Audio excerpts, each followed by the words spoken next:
Very good. I've just hit record, Okay. but we'll get into it in a minute. It's just in case I forget, because I have a habit of talking and talking, and I'm like, oh shit, I forgot to press record. That has happened. And sometimes the conversations before I press record are better than the actual show. But I won't tell you which guests they were, in case they listen. But how are you, Manraj? Finally, we've got together, and I've got to mention straight away, your background is amazing. Is that where you actually are now, in one of the most fantastic libraries? This is where I'm planning to be one day. My little study of my thoughts. Yeah, it's amazing. It's got books and strange artifacts. What picture is this? Is this something you've pulled out from somewhere? This is the loft. This is the loft study. Yeah, just when I was at the beginning of lockdown, just to keep things interesting, I had a nice suite. Throughout the day, depending on the meeting, I'll flip through to a different background and keep it engaged. Right. So do your images change dependent on your mood? And do people know when Absolutely, so when they have a meeting with you, if you've got like a beach scene, that Manraj doesn't really give a shit. This one, he's on the beach, 100%, and 100%, and he just wants to come on. I've clocked out, and I'm just kind of not really paying attention. I get you, mate. Whereas if it's the corporate environment, I've got my whiteboard on the background, and I've got a load of thoughts going on. You know, I'm in business. Yeah, and so what does the library represent then? We're gonna have a deep conversation, are we, about something? Absolutely, that's it. Yeah, so it's me and my thoughts. So I'm in a thoughtful mood. Good, and it's I like people who are thoughtful, and it always makes better conversations.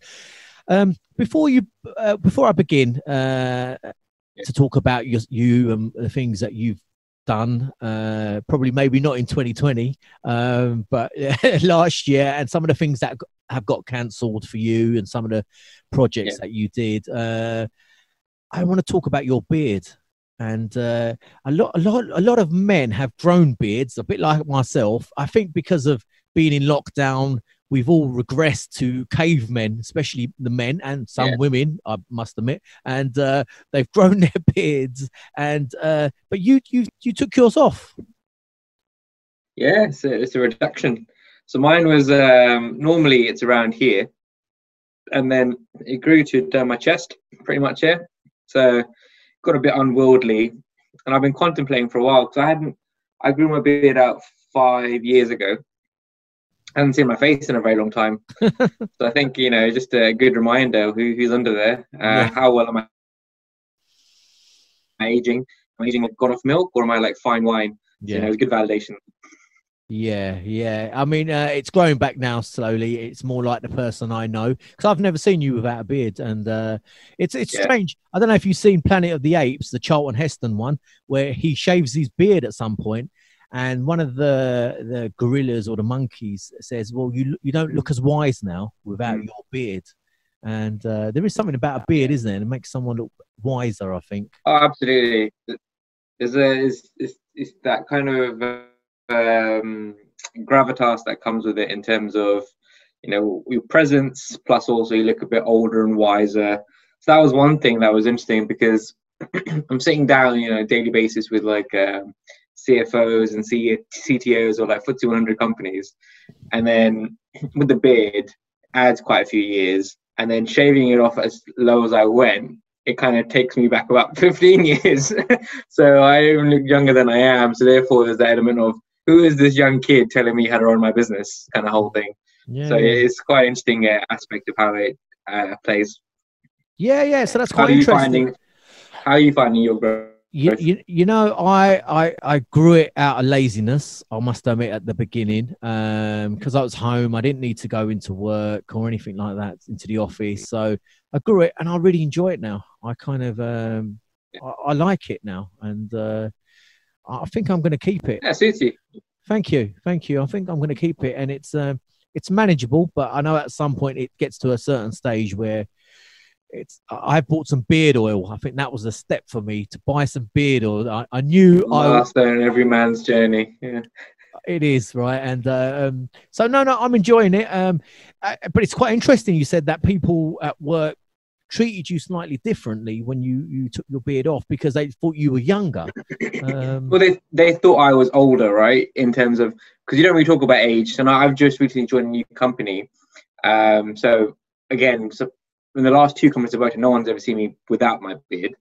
But then it's more a case of, I think in your company doesn't make a difference, but because I'm dealing with clients, it's that perception that we're paying you how much and how old are you kind of thing. If I'm coming in telling them how to improve and run their business better, it's just that piece of, if you look too young, so how much experience do you have under your belt to be giving me this advice? Even though you are your age, it's just that perception piece, isn't it?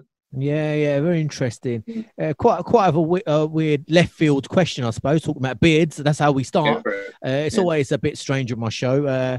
Wherever the wind takes us, we go. But Manraj, for people listening at home and watching, because these will be on YouTube now, which I just announced, because people kept saying, expanding the horizon of social media platforms, are we? I want to, well, people were saying, look, you've got the videos now. We want to see it on YouTube. We want to see the full interview on YouTube rather than just on a podcast app. And I was quite hesitant because it's extra work. And I try, that's the main reason. I try and streamline the process. So I have 2 shows a week. So to add another step to it with YouTube, and I don't really know YouTube too well, but it will be on YouTube. But so for people watching and listening at home, Manraj, tell us a little bit about yourself and your background and the kind of work you've hinted at slightly that you do. So my, I guess what my day-to-day job is, what I get paid for to do. So I'm a manager consultant. So what that means is I'll go into corporates mainly. So I'll operate in the FTSE 100 space. So quite, it doesn't matter, not really focused on particular industries. So it could be aerospace defense, one project, could be pharmaceuticals, could be food and beverages, retail. I'll sit down with, CFOs, chief financial officers, or CEOs, heads of businesses of these operations, and they've got problems, and I'm basically there to come help. So I'll come and essentially diagnose or understand what their problems are, and then work with them to address and how to fix it. So how do you make the business better? So it's quite fun because I like learning how businesses tick, and what is the actual mechanisms behind it. So if I've never worked on a business before, a particular sector like beverages, I've come in, you got to quickly upskill and learn and understand the business inside out better than the people you're advising who've been in this sector for maybe 25, 30 years, and then be able to advise them how to do something they can't do. So it's quite intense, but it keeps you on your toes. I enjoy problem solving. So I focus mainly nowadays on digital transformation, so helping organizations move along to all things such as like robotics process automation, so digital labor, leveraging artificial intelligence in the space, also looking at general efficiencies and like analytics and insight. So how do you better manage your business through understanding what's actually really happening? But background-wise, I've spent most of my career in the Big Four, so KPMG and EY predominantly, and I took a little stint in the legal sector. So I worked in a law firm called Ashurst. So I was the global reporting is helping 2 large international law firms merge and the whole integration and transformation there. And I spent a bit of time in the Foreign Commonwealth Office, my first job. So running around, sitting down with the Foreign Secretary and the Home Secretary as a young 19-year-old, not really realizing this is not the normal day-to-day of a job. So that's kind of my professional background. So a varied background, definitely. And I suppose at the moment for you, advising businesses must be quite an interesting period. What with COVID-19, and I spoke to a few. Ninda Johal, he's a business guy from the Black Country, and he was speaking a lot about automation and how careers will change after COVID-19 because a lot of businesses have been pushed reluctantly maybe into automating and remote working for their staff. So is it the kind of things you're now dealing with in regards to businesses? So pretty much every organization has to get on the whole digital bandwagon, where they choose kind of like that's an analogy I like to always reference to is it's not the big don't eat the small, it's the fast eat the slow. So if you choose not to keep up with things that are happening or current innovations, then you'll just fall behind, even however great your business model is. And automation is definitely one of those where there's a lot of things that, you know, so how I like to think about it when I speak to clients is it's not about bringing robots into your workplace. It's about making humans less robotic. So you take away a lot of the stuff that is quite robotic, transactional, repetitive processes, and then you give that to a bot. And it's not a physical robot that runs around, makes you coffee, etc. It's kind of software. And it's well, that's some of the things when you come into those organizations. Do they really? Right. Yeah, I've got 6 bots up and running for an organization that's got 350,000 employees in the aerospace defense sector. And part of the interesting bit when we started was people thinking, oh, how are they going to get around? And I was like, sorry? It's like, you know, people actually thought it was a physical robot we're going to be building and giving them to do their work. So yeah, it's definitely like something that everyone is going to have to get on with. Yeah. But what's happened with COVID is if people had a plan of 12 to 18 months away, they've had to push that forward into now. Yeah. Yeah. That's what all it's done, has been a catalyst to people to realize if they want to survive and thrive, given the constraints and issues of, you know, firstly, people being out sick, people not being available, there's obviously cost pressures, so you can't afford to have the same kind of people. What do you do? And looking at digital transformation and automation. And automation is very broad, right? It's just RPA is one of them, but there's all different mechanisms. So everyone, I think every firm I know is going through that. Which has meant, whereas a lot of people have been quite, you know, relaxed at home. I've been working from like 7 a.m. to like 9 p.m. just because the need for businesses to get on and do this transformation in this time during COVID has been phenomenal. So it's been, you know, in a way, it's quite nice to be able to know you can see the impact of the business you're supporting in either the financial service sector, which means people can now access money, or not be scammed, etc., or by in terms of retail products that people can actually access it because you've improved the operations. So it's quite nice to see that you're having an impact on society just by, you know, sat behind in my virtual study over here. So yeah, it's definitely something that everyone will have to get on board with, I think. Yeah, and I think you work in a very exciting sector, if that's kind of because you're working with future businesses and future business practices. I know back in the past, late 70s, 80s, when Apple came along, their dream, or Steve Jobs' dream, was to be the next IBM. And because they were a small business at the time, they were very nimble and fast to react to changes, whereas IBM, which he nicknamed the Blue Whale, was so slow to react because they were cumbersome and slow, and their processes was so traditional that they stuck to the same process for years and years and years. So when something new did come over the horizon, which was, you know, personal computing, they really couldn't adapt, even though they had the manpower, they had the finances, but it was that exactly what you said, you know, it's the fast eat the slow. So that's definitely a great analogy, and it's strange to think it's still happening now. I mean, how fast can we get? I mean, it's getting almost to the point of being ridiculous. You know, we're coming up to get 5G. I don't know if we're going to get 5G now. Maybe we are, maybe we're not. But what I do know is 5G's got nothing to do with COVID-19, right? So if any other idiot sends me a WhatsApp attacking the stop sending me these WhatsApp messages, right? Because I don't believe that shit. So, I mean, how do you think, in a business sense, how fast can we get? You know, how immediate? It's a good question, right?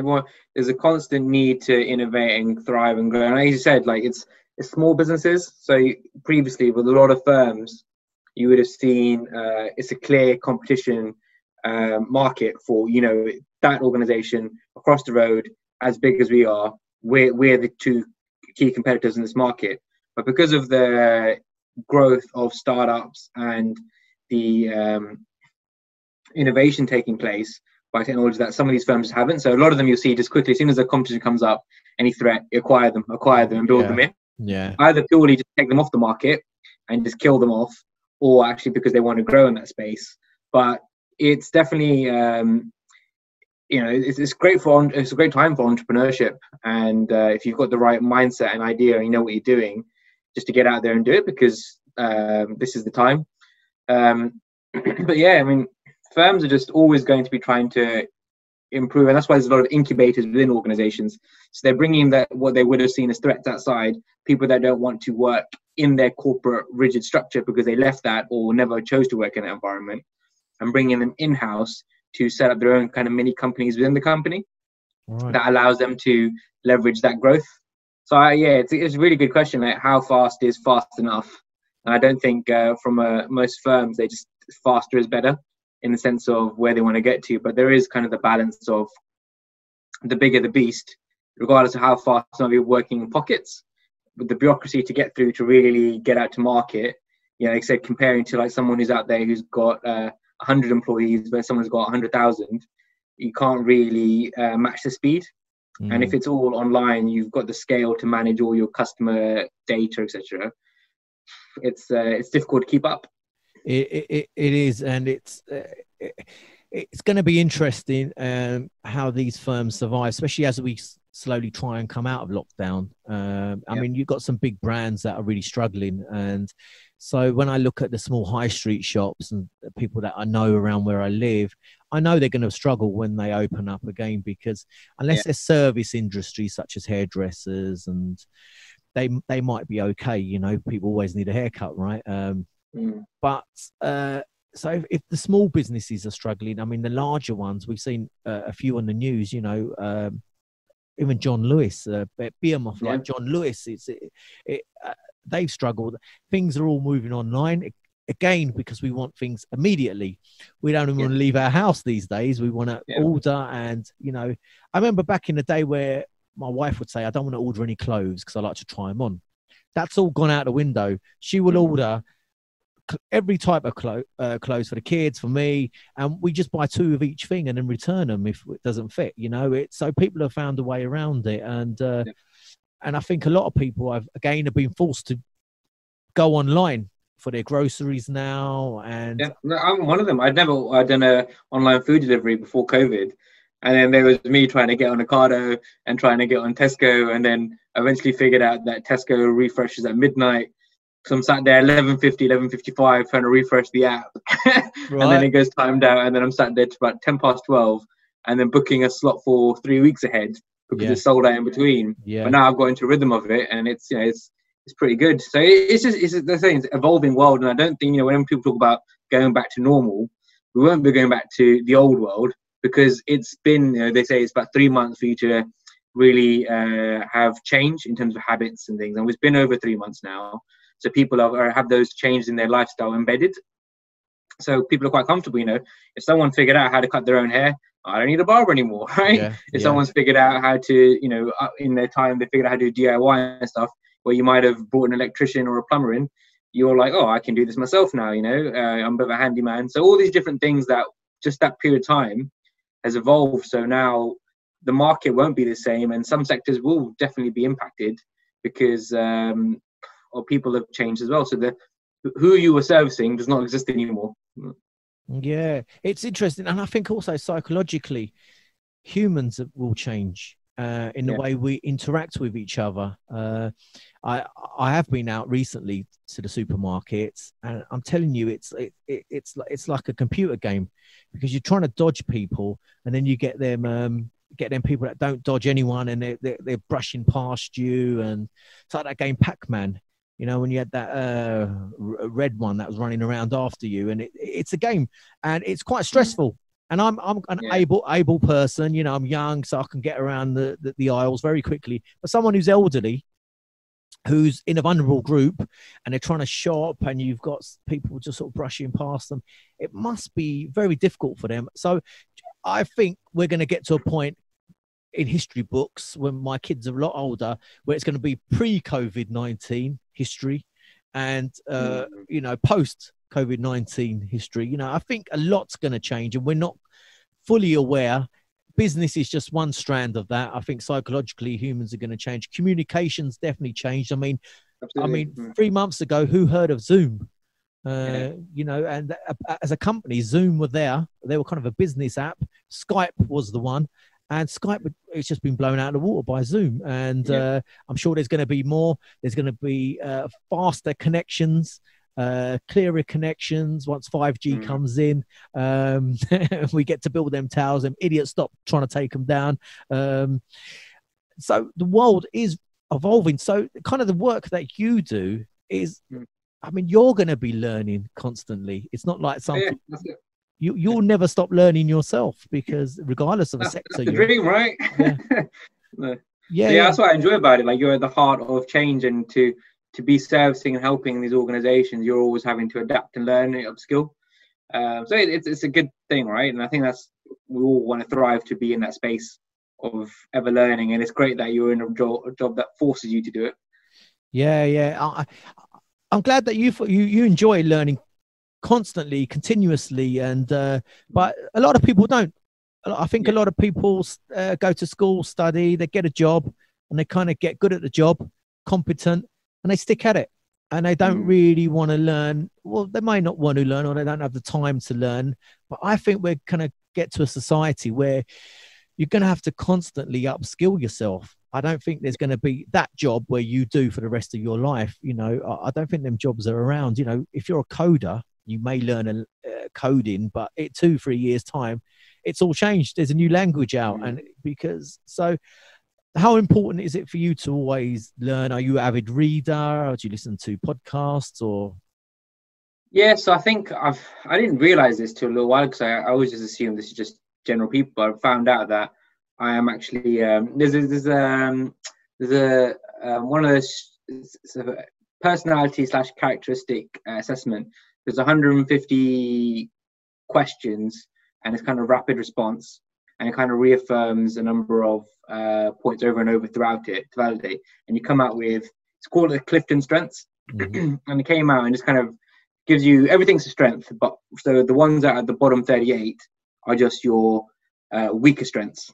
So not weaknesses, but it's things that you will have to be actively aware that you're not so strong at, and therefore you want to proactively support.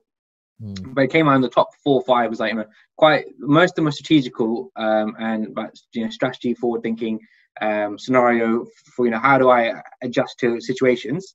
But one of the top 3 was learning. I didn't realize that, but actually when I recognized that, and I look back to kind of how and why and what I do, everything has been around education and learning and myself. And I've always thrown myself into, for better or worse, the more difficult situation. I made my life a bit more tricky just to learn so I can grow. I think that's kind of the nature of, it's definitely part of who I am. What I enjoy is always thriving and switching into situations where I will learn more. And that kind of goes into, you know, professionally, but also culture, heritage. It kind of goes into, you know, some of the things I do in the Punjabi and Sikh community, and kind of helping, which was my own journey in learning. It's just that I want to learn about my heritage, and then it grew to like, oh, well, if I'm learning about it, why can't I involve other people in that learning?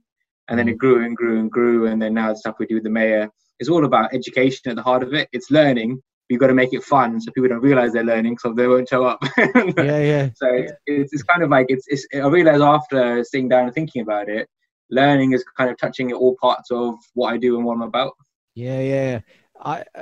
That's very interesting, because I think we should all learn things or do things that we find difficult, because I think that's where growth is. And I always strive. I mean, recently I tried to do yoga, right? And I'm absolutely terrible at yoga, honestly, right? And but I've always wanted to do it. So I tried it, and it's so hard. It's, you know, I follow some yoga pages, and men and women, by the way, and they're fantastic. They look great, and but it's so hard, and it's fantastic, but it's difficult. But I want to keep trying. They make it look really easy, don't they? They make it look so easy, right? And even the simple ones like the downward dog, and, you know, the one that everyone does, right? It's so hard. But I think that's what I strive for. And that's why I started the show, the previous one as well, because I enjoy talking to people like you and other people, because what I'm doing is kind of learning as well, right? So because I don't know about the kind of work you do with businesses and things like automation and sort of looking at the future for them and how they could be better. So I'm learning as I listen to you. I think, oh yeah, that's interesting. You know, the fast eats the small, and these kind of things sort of soak into me. And that's my kind of learning, you know, and that's why I do it. And I started recording them because I thought other people might want to learn as well as we go along, you know. And I know you mentioned very quickly, I don't know if anyone picked up on it, that you're a cultural advisor to the mayor of London. Is that right? Do you still do that role at the moment?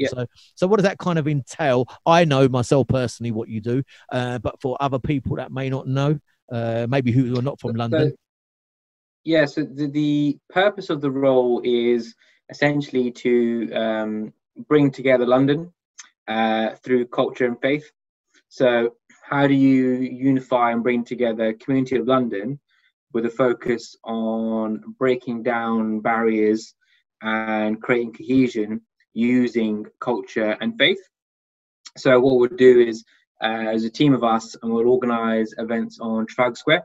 So there's focus groups. So I used to chair the group for the Pasaki steering group, and it's involved. It's just, you know, it's light touch support on the other ones. But I realised very quickly there's a lot to take on to do too many. So just kind of focus to one, because it takes us about 6 to 3 months to kind of plan one. Wow. So therefore, because you know, we've got about 25,000 people attending on the day on Trafalgar Square. It's kind of a platform, and then you kind of have people who aren't from the that anything to do with that background, whether they're not from Indian background, Punjabi background, Sikh background, but they just want to learn.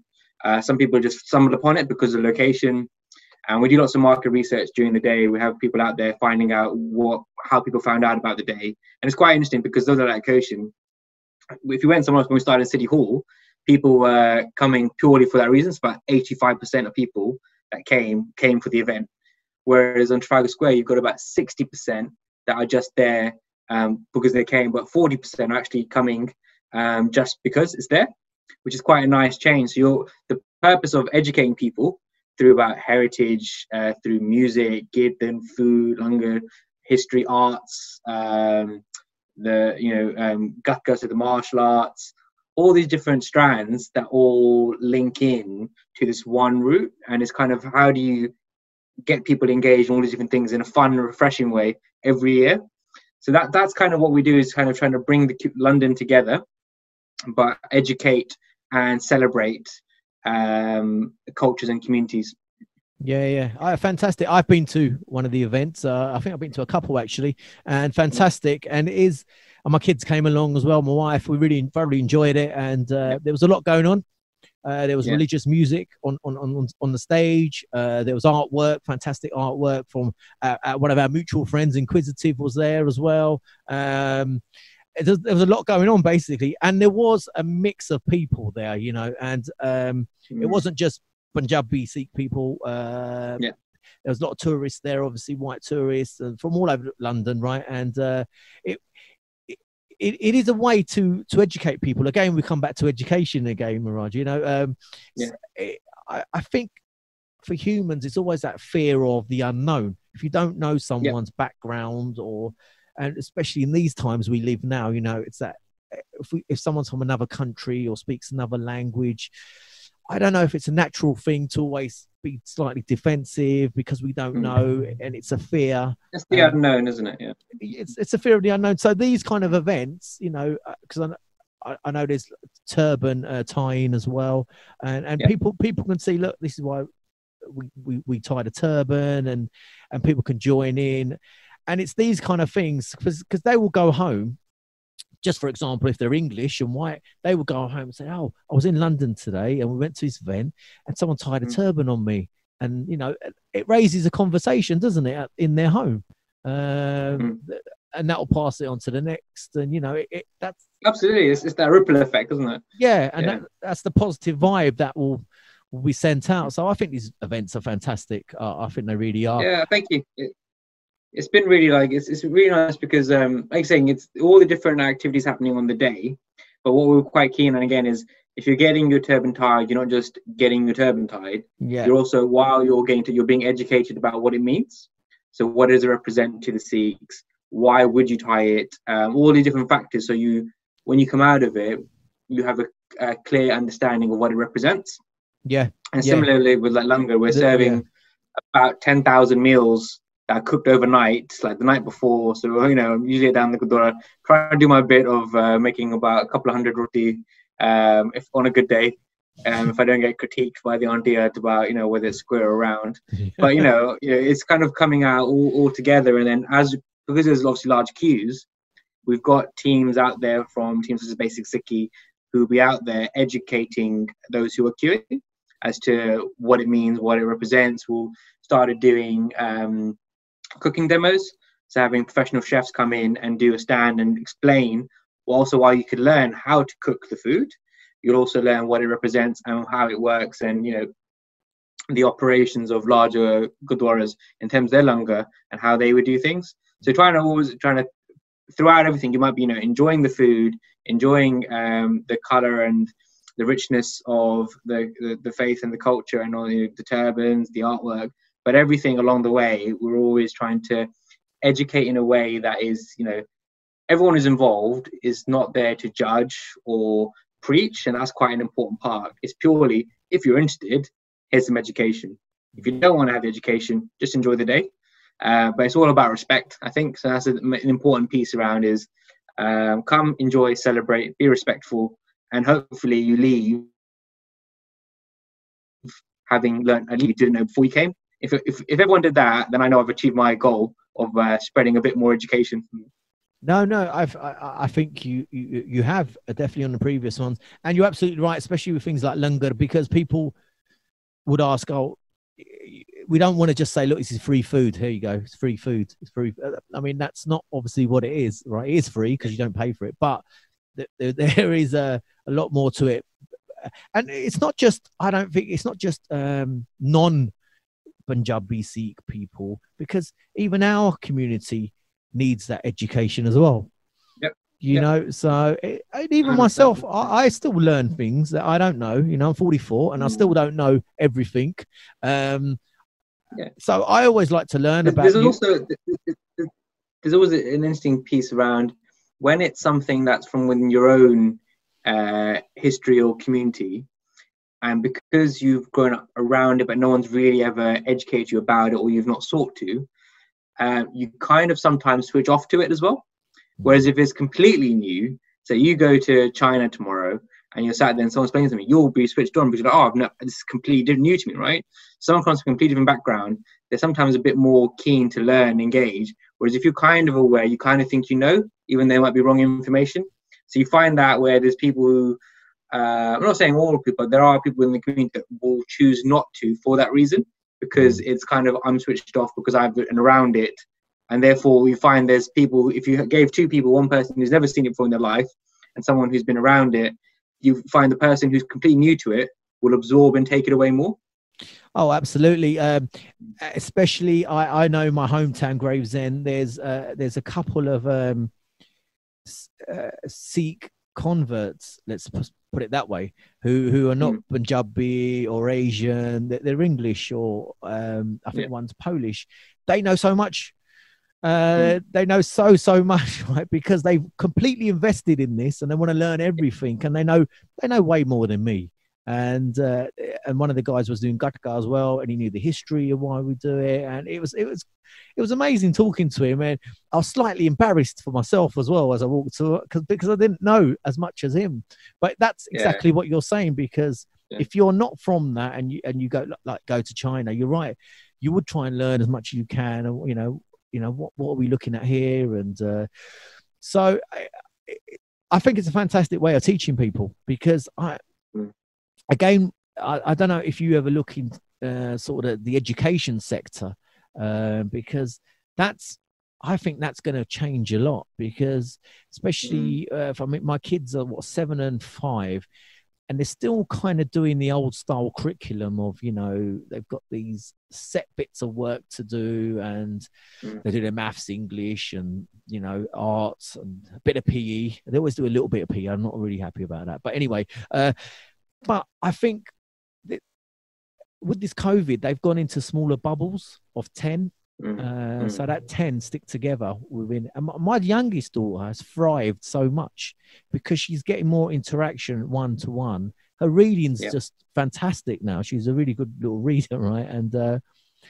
so maybe smaller little bubbles. I know it's difficult with the amount of people, students, but smaller bubbles, and maybe tailoring that education to people's learning styles. Some people, Absolutely. you know, some people learn through images. Some people learn through pure text. I don't. You are a lot younger than me. I remember back in the day when I did exams, it was purely a test on your memory. So yeah, it's regurgitation, right? How much can you memorize, absorb, and regurgitate it? That's it. That's exactly what it was. It was a memory test, you know. And how much can you remember? When was the Treaty of Versailles signed? And you know, and if you couldn't remember, but do we really need to know that these days? We do literally go into Google, don't we? Well, this is it. I completely agree. I've never been too much of a fan of the way the education system was run when I was in the education system. Just for that reason, it's what does it actually prepare you for practically? Not too much. And most, you know, it prepares you for the next level of the same, which is you're really good at memorizing stuff and get it into there and then kind of keep going through. But, you know, you kind of see in society, in the UK anyway, what people come out with in terms of actually being equipped for real life. Yeah. So that's kind of, I always say there's intelligent and then there's smart, right? Because you can be book smart, you're really good at absorbing information, but application of it and putting it into the real world are two different things. And you get people pick up, you know, based on how they go through life and depending on the experiences of how they contextualize it and apply it. If you relied purely on the education system, you'd find a lot of people kind of falling short on what they need to really thrive. So yeah, I completely agree. And it's kind of like so I was at KPMG before I moved to the firm right now, and I actually did this hackathon at Facebook with a separate community called One Young World, and we kind of had all these coders and developers and kind of like solving societal problems through technology. So we had a day and kind of had like bring it all through, and it's really interesting where one of the guys who was in my team, just three of us, we did a pre-assessment beforehand, and they matched us based on our level of entrepreneurship experience, etc. This guy had flown in from Canada, and he'd said he'd not got into the Big Four, and he'd applied to go into consulting there because of the nature of the assessments. And as a result, he didn't get into the firms. And then so he ended up starting his own business, and he's done really well off the back of it. But that was, you know, a good point where actually to businesses, they're losing out on a huge pool of talent just because they don't have that narrow type. Their entry points are very focused to a one group and one demographic, but you're losing out on actual potential of other people who have a lot of other strengths you don't have. And that's kind of came up with gamification and recruitment, and we kind of pitched that and they loved it. And then I went back to KPMG and I spoke to the head of recruitment for the business and said, look, this is what I think what we should be doing, and kind of focusing on invisible disabilities, because you have visible ones where you know this person is impaired, but if you can't see it, a lot of people just don't recognize it. And if the person doesn't come forward because they don't feel comfortable talking about it, how do you address it? Yeah. So we pushed that, and then at that point they started incorporating it. So 3 years later, so I think in about 2021 now, they're going to be piloting it and bringing it in. So this is kind of as part of the recruitment, your normal exams, but also as you go along, there'll be some games to do. By the way you problem solve that situation in the game, you'll pick up on how you approached it and your logic, and therefore the analysis will come out, and then you can understand. So you're not so good at X, Y, Z, but actually you're exceptional in this area here, and we don't have that kind of talent in the firm at the moment. So there is so much around the education system and the way that, you know, from studying through to the workplace, that's all linked, because they're again catering to that same route that needs to really adapt and improve to really get the best out of people. Because you get a lot of people who don't necessarily benefit, and, you know, at a different point in time, because of the society wasn't ready for them, I would say, rather than they weren't ready for society, that they've not necessarily been able to achieve the most that they could have. Yeah, it's very interesting because I don't know if you have you heard of the test. Is it Myers-Briggs test where in a team you need a range of people, right? You need the people who are problem solvers, but you need the people who are going to execute, who are very good at processes and creating processes, and they're generally not the same people, right? So so you need a mix of these people, and it's interesting with companies like you spoke about, big, successful, great, big, world-renowned companies, and they're still sort of getting their heads around these kind of things because I think traditionally, it's that path, isn't it? You go to school, you go to university or college, and you do that entry test, and you get in, and then you kind of find out what you're good at while you're there in the business. But I think one of the key things that people need to upskill themselves about is problem solving. I think that's going to be the key for people, because these day-to-day office jobs that are repetitive jobs are going to be automated because of people like you, right? You're going to automate this shit, right? You're gonna, right? But it's going to happen, and you can either live in the past or accept this is going to be the future and do something, because it's not going to go nowhere. No one's going to say, all right, I think we've got enough technology now and we're okay now, we're going to stop right here. It's not going to happen, because if you look at phones, we're just going to get faster and faster. The phone, 5G is just a next stage up. At some point in the years there'll be 6G, 10G. It will never end. It will never end. Right? Humans don't stop trying to innovate and to make things better and quicker. So, if you look at Google, there was obviously, and Facebook and these kind of successful social media companies, the way their offices were even laid out was different. You didn't have to wear a suit and tie. You could have a chill out area or a cushioned area where you bang out ideas, or you had that 1 hour. In Google have an hour, don't know, half a day where they can do whatever they want in regards to mini projects that they want to do themselves, but they can use their equipment and resources. And I think, is that where Gmail came from? Someone had an idea and it was a little mini project. I may be wrong. I may have messed that up, but that's the point of giving people some autonomy in where they work and to say, look, how would you do it? Do you have any ideas? And no ideas crazy enough, because these days you can do a lot of things with technology. What seemed like craziness, who would have thought you could get deliveries by a drone? That's going to happen. That will happen. Won't it? Amazon will be dropping parcels with a drone.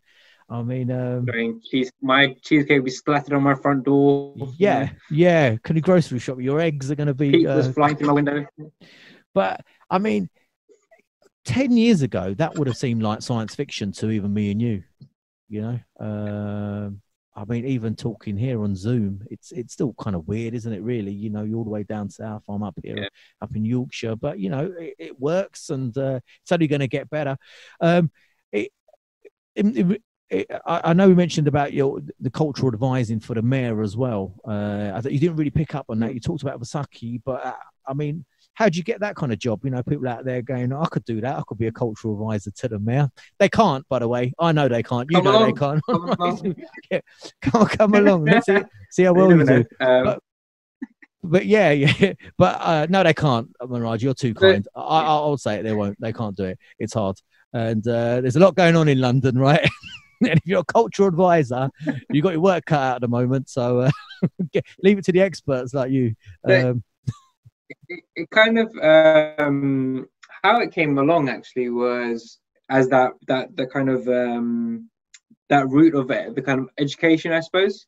So giving a bit of background. So I didn't go to university because I decided I wanted to go straight into the world of work.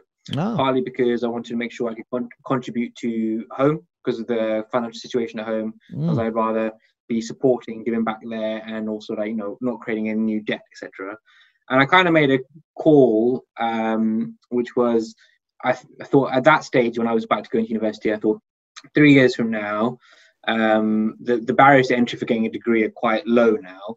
A lot of people are going to have degrees. And then to stay competitive in the market, what I'm going to have to do, I'm going to have to get a master's. And then by the time I come and get a master's, everyone's going to have a master's and everyone's going to have to go get a PhD. Then how long am I going to spend in the education system before I come out and start working and making some money? So I thought, let me take a a gambit on this and assume that my 3 years experience that I get, I'll come out on par with my peers, and I'll, at least get some, and I'll be earning at the same time. And I felt like, so I wanted to go, I had got a university placement and I wanted to defer, and I had an itch to go travel. So I hadn't been anywhere really apart from India, and just kind of go to Punjab and back, and that's it. That's the only holidays we had, mate. Yeah, that's it. So I was like, okay, I want to go and check out something a bit more. So I took on like temping jobs, made like cash, and like I was working like admin jobs at the NHS, Edinburgh, so up to gold standard, and so I had all my hiking gear, and I had another friend who was taking some time before he went to university as well. So we'd like buy like a £40 ticket, fly to Italy, literally just camp out on the mountains, kind of like wherever we find some shelter or something. Wow. Come back, make some more money, buy a map, jump on a plane, go to Spain, etc., and carry on. And then I was like, I wanted to do the Far East. So I did all that, kind of went over there. And then I kind of felt like, one of the reasons you go to university is to mature and find yourself, as well as know what you want to do. And I kind of knew what I wanted to do. I wanted to go into the world of finance because I wanted to go into the world of business. And I recognize that business is fundamentally driven by numbers. And if I don't have a good grip on the numbers, and maths, just putting out there, sciences and literature, etc., were my strengths, and maths was not my strength. Right. And I thought the best way to turn my strength into my weakness is throw myself fully into it. So I'll go into finance because I'm really bad at it, and therefore I'll come out and I'll make my weakness one of my strengths, or at least be on par. Then I'm covered on all bases. So again, that's what I mean by making my life more difficult than I needed to. Yeah. So I immersed myself into that world, and then I went into I started working for the Foreign Office, and then I moved. I went to a firm called Hayes. I went to doing analytics for the UK markets, and then I went to EY, who approached me for a role. And when I got to EY, I was 22, so I just arrived, and given my personal background, because we were as a family quite into like a survival mode of just trying to get through because of difficult circumstances, like personal, financial, all the rest of it. I generally find between the age of 16 to 24, you as an individual are trying to figure out who am I, what am I about, what's my background, all that stuff. And that's related to your, just roots and this kind of stuff. So, people at university will go through that. They go to all these societies, etc., meet people. And that's kind of part of that journey. And I guess because I didn't have that, I say it's a privilege because, if you're able to just focus on that kind of stuff, you're not focusing about whether you need to eat, put food on the table, etc. You're just focused on things that enrich you as a person. So I was now in a position where I was in a good work environment, and I wanted to learn and explore this stuff. So I went and met a guy called Lovepreet Samra, who is still one of my best friends today, and he was just about to start a Sikh network at EY. So EY, I'd never had one before. I just sat down and I said, look, if you never need some help, I'm happy to. This is something I want to really just learn about, because I recognize that you can't, to understand Punjabi heritage, understand the lay of the land of Punjab and the impact of it, you can't ignore the impact of Sikhism, and you can't really, Maharaja and Ranjit Singh's time all the way through. So I was like, I'm all in, just let me know when you need some help. And then I got involved and started helping out at some events, and we did a big launch event. And then from then I kind of started organizing my own events. And then he kind of said, after 2 events, just why don't you lead the network? And I was like, 22-year-old, clean-shaven guy, knew nothing about anything. And I was like, I don't know if you're right about that. They're pretty other people because, but it's more about you're doing it for the right reasons because you're passionate about the actual learning. So kind of went from there where I started organizing events. And, I remember doing an event about the earliest dated images of the gurus from 1500s through to modern day. So you got, old images looking like Kashmiri images in 1800s, 1900s, then coming down to modern day, you got people inquisitive. So how has that journey been? So we kind of went from there, and we have 20, 30 people attend. And then I met a guy called, I was doing some stuff with Oxford University, and they were building a secret society as well. So I went down to support, they needed some funds, and I was like, private sector, I got some cash. So I threw some cash to help them, went on support, and I met a guy called Jagraj Singh, who was ex-alumni, and he was, he had his firm in the city, and he was about to go full-time with an organization called Everything's 13 and Basic Sicky. So we connected there, and I was like, the stuff he's saying, and he did a little session. I was like, this is fantastic. We need to bring you into the city, right? So we sat down, we talked about like a course that'd be quite good. And then I sat down with the heads of the only other 3 networks that existed were PwC, Accenture, and UBS. And we collaborated, and kind of 13 session course that allowed you from beginning to end of history, musicology, philosophy, spirituality. You'd understand the basics from a Sikh perspective, which is fantastic. And what we did was each week we'd host it, but at a different office. So 1 week at EY on London Bridge, 1 week at PwC in Embankment, 1 week at Accenture's offices, 1 week at UBS. And you grow the community, because everyone, some people are working like till 7, 8 o'clock. You pop down for a bit, you learn something, you grow. And then we had about 250 people each week attending, and it grew and grew. And then I kept doing events about, bringing in pure academic perspective. Because the thing with faith is you find people, interpretation is the big issue. So you've got the source here, right? This is the version of the truth. If you go and read and do your research, you are clear as to what actually the truth is. But what happens is one person reads it, and this could be any faith, and then they take their own interpretation. And then from that interpretation, other people who don't want to do their due diligence and go to the source, they take this person's school of thought, and then it kind of becomes Chinese whispers, and it grows and grows and grows and goes into all different stored ways. And as we get sects and divisions in one community itself, because people haven't gone and done their own research in that. Yeah. So I was like, all right, everyone who comes in is pure fact-based. No interpretation, no opinion. Just give it as it is. Everyone here is smart enough. And this is open to the public as well, not just in the corporate environment. Anyone who wanted to come could come. And we put on food, and everyone would just come learn.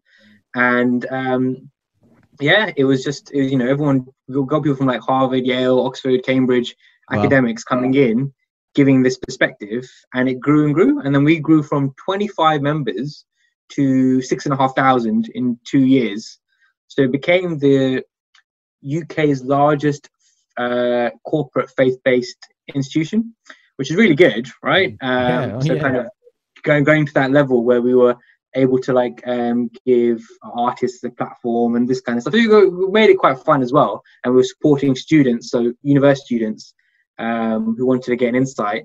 We were then coaching them into getting jobs, and then they were getting jobs at the firm as well. So kind of all end to end, bringing people together and educating them. So people who weren't from the Sikh background, again, it was Sikh subject matter, so therefore anyone could come, but you'd welcome everyone, and therefore everything would be in English, because it should be open and accessible for everyone as well. And then that's when the mayor's team actually came and attended some of our events, and they really liked the structure of it, how well it was run. It was run in a professional way. I guess they used to do quite a lot of DESI events and run it like in a corporate manner, and it was educational and open and for everyone. And they just approached us and said, would you like to, we've essentially removed the old steering committee for Vasaki. Would you like to come on board? And then we pulled together a team, and we've been going ever since. So it's kind of, they basically came along and just saw, I guess, the passion and the manner in which you ran it, and so, yeah. Was it just the fact that your events just started on time? Yeah, it was an hour and a half later, right? You don't turn up. Was he like telling his advisors, look, who are these people? It started on time. They said it's going to start. But you know what? I managed that. I actually had to manage that, because you find it funny, because even though it was open for everyone, you find about 85-90% would still be people from Punjabi backgrounds or Sikh background, and I'd have to build in a half an hour buffer. So I'd advertise 6, but I'd only start at 6:30, because I know people are just so relaxed about turning up at whatever time they feel like. So I build that time in as like networking, and put food and like tea and coffees out, so everyone come along and at least mingle beforehand, because it's really disturbing having people walk into like an auditorium or a space halfway through. Yeah, exactly. So just kind of, I had to accommodate for Desi timing. I don't know where's his Desi timing come from. You know, I don't think, I don't know if our grandfathers were late. They can't have been late. They were working, you know. I reckon it's Can't have been. It's got to be us, right? We're lazy, right? We've got lazy. We've had it easy. But that's fantastic. So he obviously the mayor obviously saw something in this, and thought, well, it wasn't the mayor. It was just kind of his team. So they came out and just saw us. Good enough, mate. Good enough. It was the mayor, right? And he's got you on board. And so now, how do you advise him? Does he sort of say, I mean, obviously he's from Asian heritage as well. So does he say, look, I want to do this kind of event? Like, what do you think? Do you think this will work? Yeah, so it's kind of so it's interesting because the first mayor that I was advising is now our current wonderful PM, right? Right. So, right. So you've been doing it for a while then. All right, fantastic. Yeah, I mean, let's talk about that guy. Yeah. Well, but Bojo was, you know, like if I compare like for like Sadiq is much more personable, as you can imagine, and you know he's made a real difference. Of like, you know, Bojo actually never came down to the events himself. He would send a deputy mayor in his stead. But Sadiq actually comes down, makes time, and you know he'll spend time with us as a team. But also he was saying, you know, each year we'll try and give space to some of the key charities in the community. So we offer that space, and he'd be asking us, who are the charities you've got this year? I really want to meet them, and then we'd be taking him round to introduce him because he really wants to know who are the people in the community doing all this wonderful work. So he would carve out his time to actually go around and do that. Whereas you compare to Bojo, even though he was very supportive, I have to say he was supportive in us actually like doing what we did and taking it back to being grassroots. So, for example, the catalyst was that the event on Trafalgar Square previously had become much more of a medlar. Yeah. So it was kind of just a gig. And then there was also comments from the public around there were a lot of drunk men, women and girls didn't feel comfortable because there were sleazy guys kind of there drinking and doing all sorts of things. And it wasn't a family environment, and there was nothing actually touching on faith and spirituality. It was all very cultural and only one element of the cultural aspect. So that was the catalyst just come, and then we came and said, let's make it grassroots. Let's put Langar and Kirtan as the core parts and Seva as parts of the day. So all the best charity organizations covering all spectrums of different causes. First year we did 5,000 meals of organically sourced Langar. And we put Kirtan in City Hall, which is the heart of the mayor's office. So the fact that he gave us the office as a venue and he let us do that, so I've got to say, give him kudos for that. Whether he knows he did it or not, I don't know. You know, it was through his administration. What do I sign? What am I signing? Yeah. Exactly. Whoa. Yeah, so Sadiq is definitely, very much, if things come about, we'll be hearing from him directly and getting his feedback, and he'll be there on the day. So it's quite, he actually, when he came on board, it was interesting in his manifesto for his election, his first year was, I want to take Sikhs back to Trafalgar Square, because he saw it as, rather than being at City Hall, there was a very small, the numbers you could get at City Hall about 11,000 in a day, just because City Hall runs like an airport type security. Every time you go in and go out, it's metal scanners, go through all that, take your belt off, etc., and going through. So even if you came out and came back in to go see anything else in the charity stalls or anything here, you have to go through that.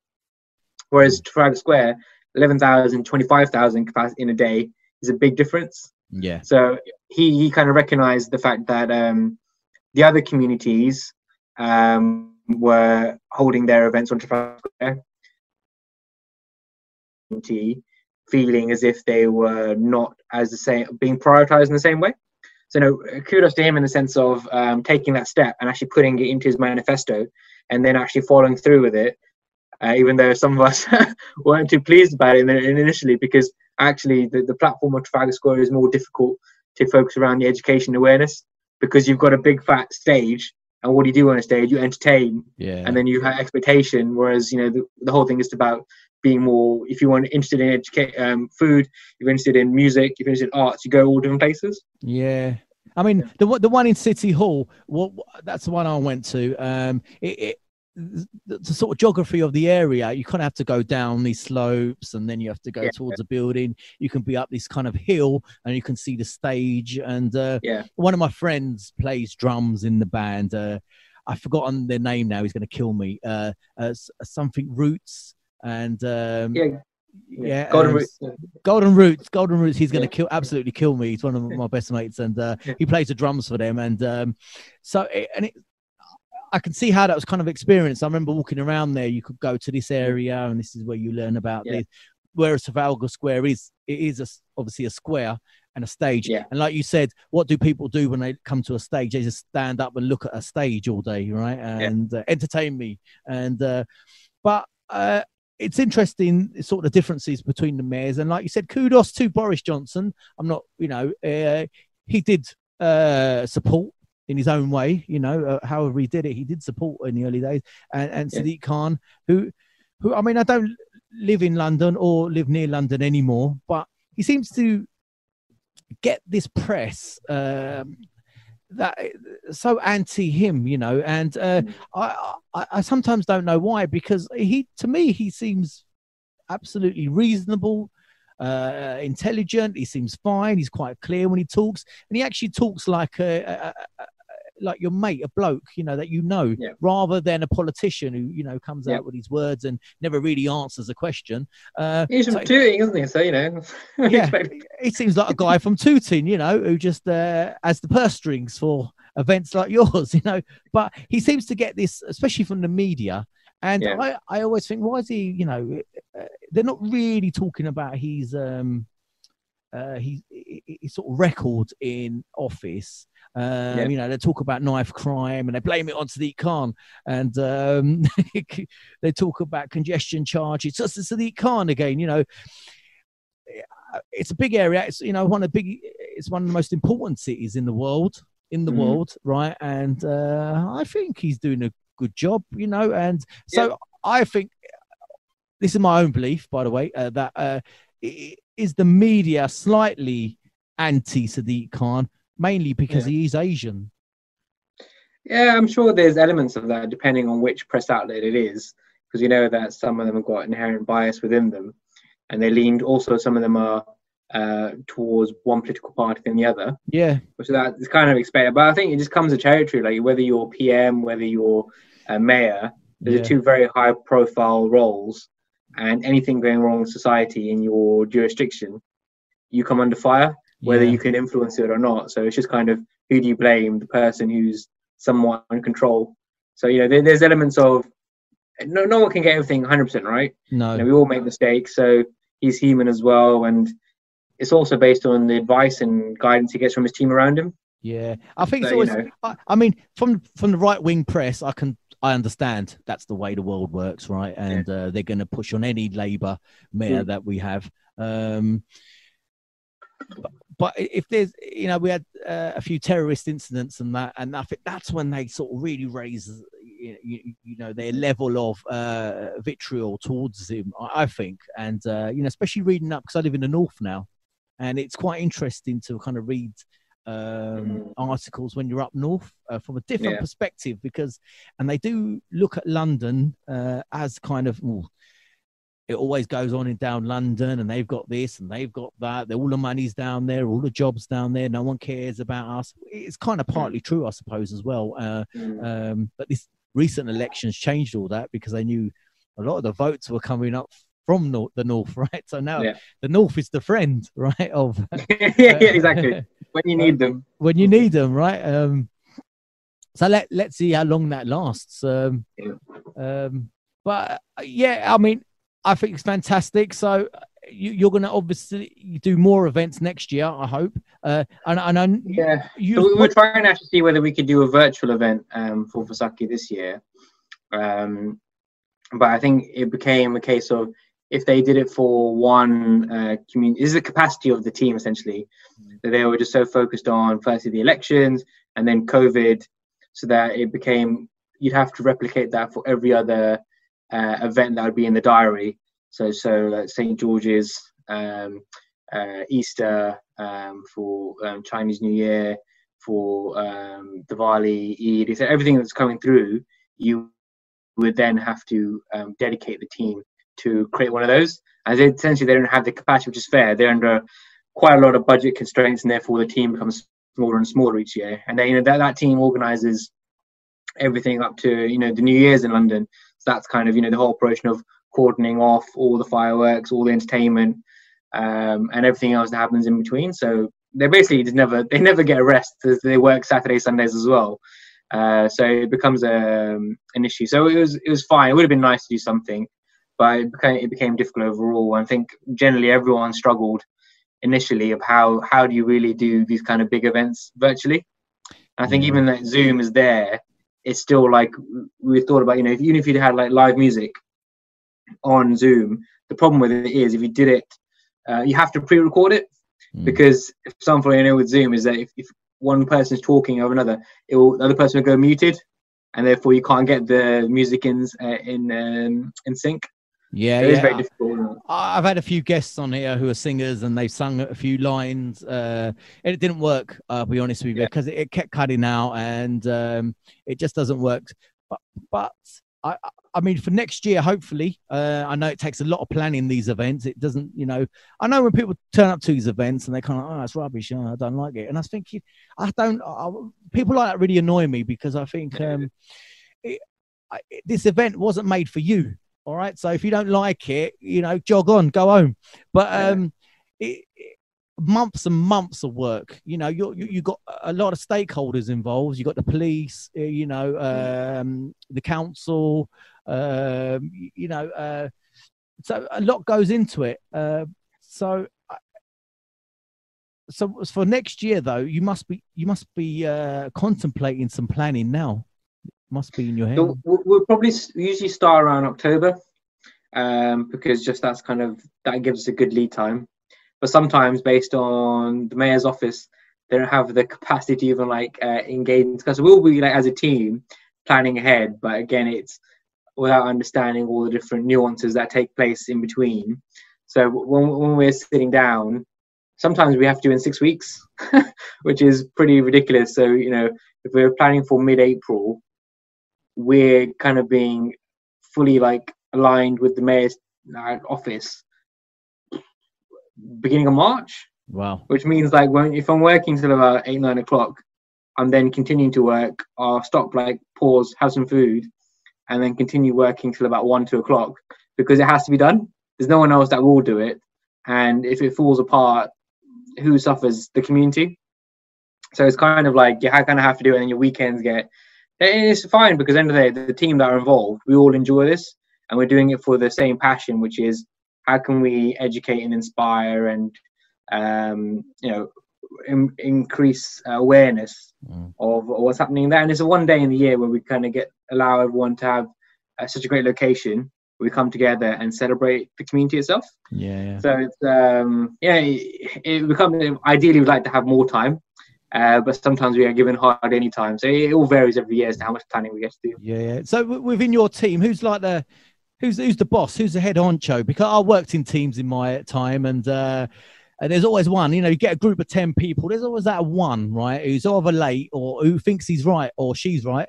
And is there a leader? How's your structure work, or is it? Are you going to tell me your democracy and everyone votes and puts their hand up when they want to speak? No, not quite. No. So it's not really arguments. We have agreement in principle. So we what we focus on is the principles in the beginning. Therefore, we don't have as many of these issues going forward. It's not so much, I'll act as a kind of an overseeing role. I would like to say as a lead or the boss, but it's being sure that everything's happening as it's meant to. Yeah. And but we all very much own different areas. So I'm just kind of a person that will focus on bringing it together, if that makes sense. But I say we're all equal in how we operate. So diplomatic. You're so diplomatic. Each of you walk out that door thinking, I'm running this shit, yeah. I'm running it. It's just kind of more we kind of run it more like a project, which is one person focusing on London, one person focusing on Gifton, your arts, and then your own, how you resource it and you manage that area. It's more a case of the timeframes you've got to operate to, because we've got to have a meeting with the council about standard health and safety, etc., by this date. Therefore, if we're bringing in, like having school kids coming in, so we'll bring in students to give them an opportunity to perform, for example, or be involved. That involves so much paperwork to make sure the council's comfortable and happy in terms of reaching out all the parents and the school signatures. So all these different things, you kind of project plan like that to work backwards by what's needed, and everyone knows what they need to do, and therefore it's not, we're not kids, right? So no hand holding. So therefore it's difficult when, if a new person comes on board, they kind of feel like it's going to be quite soft touch, but it's not. No. It's quite a lot of hard work to kind of work through. Yeah, I mean, I'm kind of messing about anyway, but the reason I said that, because if you've got a time frame of around 6 weeks, 7 weeks, I mean, that's a lot of pressure, you know. And like you said, it's if it doesn't work, who suffers? It's the community, but also for yourself personally as a goal and as a project, you know, you want it to succeed, right? And, absolutely.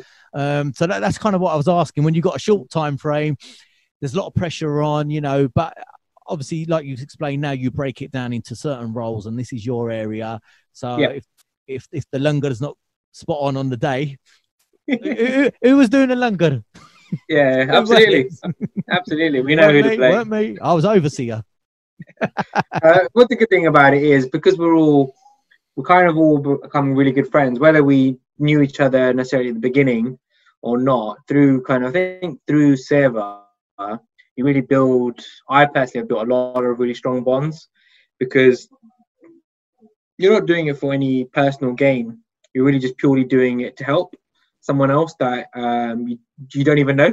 So, you know, you're sitting there cooking from it. Is what Mandeep, who runs the langar operation, she's like, you know, cooking from about 5 p.m. to sometimes about 6 a.m. and then driving in all the langar and then serving it all day. And essentially you're doing this to feed people you've never met or you never will meet, you know, and there's no self-gratification to it. It's purely just because it's helping people. And I think that's kind of the really nice thing about it, is that we're all there for that reason. No one's there. And I think some people came along at some point thinking there was glory to be had. I was like, there's no glory doing this at all, right? No one knows we exist. We're not doing it for anything else. We're not out there for profiling. Yeah, what kind of glory did they want? Instagram likes or... Hey, exactly. It's just, you know, just people think that, you know, you come along for this title, and then they don't realize actually it's just you do the hard work because you do it for the right reason. And I think it's just then people have fallen away or recognize that, and, you know, etc., etc. So it's you know, it's a good group of people who actually will deliver what we need to. Yeah. I mean, that's probably a mark of a successful team. Your core beliefs are all the same, and your ultimate goal is the same, you know, so you'll work together, which is fantastic that it's in competent hands. And I know next year, hopefully, when we can get out, hopefully, who knows, it'd be fantastic. And it'd be nice for me to come down. I haven't been down south for a while, so it'd be good to see you there. Good excuse for a weekend down. Exactly. And before we go, we're coming towards the end, Manraj. We've actually covered quite a lot of things. You know that. You know, we talk about business, a little bit about background, and here was you asking me, is there anything I need to prep and be prepared for? You know, just it's two blokes having a conversation. Want to be prepared for these things. Yeah, that, you know, that's the organised. Yeah, that's because you're an organised guy, and I'm a complete opposite. You see, I've done everything, you know, on the fly. And but this is just, like I said, it was a conversation between two blokes. Obviously you're way more interesting than me, so I was just asking you questions. But, you know, before we go, I would like to ask, you know, what are your future plans really for yourself, you know, personally and even professionally? Personally, I think I've been doing a lot of stuff around family for the last, you know, number of years, trying to make sure the family's in a good place. It's like parents, etc., and all the rest of it. I think now it's kind of more, you know, I'm quite into, I guess, general fitness. So I'm kind of trying to, you know, COVID has been quite difficult in terms of, I'm used to going to the gym about 5 times a week, and now I've had to adjust. So I've got some stuff at home. So kind of getting back onto like just runs, etc., as well. But I think more about, I think now in the mindset of like settling down to, you know, the whole kids, wife, and all that stuff. So I think I'll, you know, moving towards that route, and then kind of figuring out where do I want to settle down and that kind of stuff. So that's probably the next 5 years or so, is just more about that mindset. And then I think professionally, it's quite difficult to, I guess, really see where it goes, because I very much, it's interesting, I've pretty much, my career has gone along routes of seeing things I really enjoy and like, getting into it, becoming like, learning, upskilling, and then figuring out, oh, like I didn't know that existed, and learning more about that, and then going down a route, and then just following this kind of trail. So it's like, I don't really know what, you always think there's a ladder and you know what the heights are, and then you find out there's a different ladder. And when you get to the top, I actually realize this ladder was shrouded, and therefore this is only the bottom portion of the ladder, and there's a lot more, all this kind of thing. So there's a lot out there that I think we're in an environment, as you said, that there's just ever changing, and what the future will hold in terms of the world of work. And there's this whole thing of, the kids today are being taught and prepared for jobs that won't exist, that don't exist yet in the future. So therefore, what will that look like? Technology be a factor in it? Do I want to continue in the consulting game? I enjoy problem solving, I enjoy meeting people, and I enjoy learning. So I'm kind of in a perfect space of getting that Venn diagram right. But whether it's building my own business, it's kind of TBC at the moment. So it's all quite exciting in that sense, isn't it? Yeah, there's a lot going on. I mean, talking about fitness, I think I know what one of your problems is. I know you love a cake. Yeah. I don't do this to have a sculpted body, Sat. I do it so I can eat more cake. I love a cake, right? And I know you like a cheese. I've seen a cheesecake. Was it a cheesecake? I've seen a few of them. There's always pictures of cakes on your. So talking to social media, if you want to see Manraj's cakes, right? But what's your Instagram? Just my cakes. Just your cakes, right? What's your Instagram handles? Twitter or Facebook? Where'd you? I'm only really active on Instagram, to be fair. So Manrajo, so Manrajo on Instagram, and probably LinkedIn as well, I'd say. So just Manraj Othi. Twitter is a bit of a dead account. And Facebook just there for the aunties and the uncles. Yeah. I mean, you know what? Recently, I created a Twitter account because my guests are on there, and I kind of needed it. I've got about 40 followers. I've only been on there a couple of weeks, and it's a really good platform, right? It's just you have to be active to engage. I mean, yeah, exactly. Because I followed a few people, and I was kind of seeing how they were sort of dealing with Twitter, and it's constant. You have to constantly tweet. I think it's nonsense what they're tweeting, right? It's a silly stuff, You tell them that's what you tweet. That's how Twitter works. Someone puts that nonsense, you tell them. Is that how it works? I mean, there's been times when I've felt like tweeting something, but I thought, well, I better best not. It's just for the show, basically. But it's quite good for like news, though. Like I'll be honest, I just follow lots of journalists because one of the reasons I joined originally was to get away from the bias in the media and the news. If you follow the right journalists, you literally get the news immediately from the source, and you get a notification straight away. So that's one way of looking at it as well. Yeah. My first follow, when you sign up, because I had to get a new account, real Donald Trump. First one. Had to be the first one. The guy's nuts. Just tip him over from 70 million to 71 million, right? Yeah, it's all our fault, isn't it? We've made this. We've created this monster, right? This monster. And, it's us. So we deserve what we get. But let's not go down a Donald Trump rabbit hole, because I could be here all day. Yeah. And but look, Manraj, it's been fantastic talking. I had a great time actually talking to you. We talked about. Yeah, me too. Thanks so much for inviting me. Yeah. No, that's fine. I did promise you about 3 years ago, I think. Maybe longer than that, but good things come to those who wait. Exactly, it's all worth it. Exactly. And so when you do organise the next event in London, please feel free to come on and have a talk about it. And tell us what's going on, how people can get there, and that kind of thing. Because these interviews are kind of released in real time almost now. This one will come out next week. So perfect. Yeah. So let's do it. We'll obviously, because you're the leader of your team, you could come on. I never said that. He didn't say that. If anyone's listening from his team, he did say he's overarching overlord of the team, and no, that's fine. That's fine. Yeah, you don't mind being an overlord's fine. Yeah, exactly. Egotism works these days. I mean, look at the real Donald Trump. Anyway, so, Manraj, look, it has been fantastic. I've had a great time, and it's really good to get to know you better. We kind of knew each other from before, but I've had a great time, and definitely please come on again. Absolutely. So that's leaves me to say, look, take care, and we'll speak real soon. All right, thanks, Zach. Have a great evening. Take care.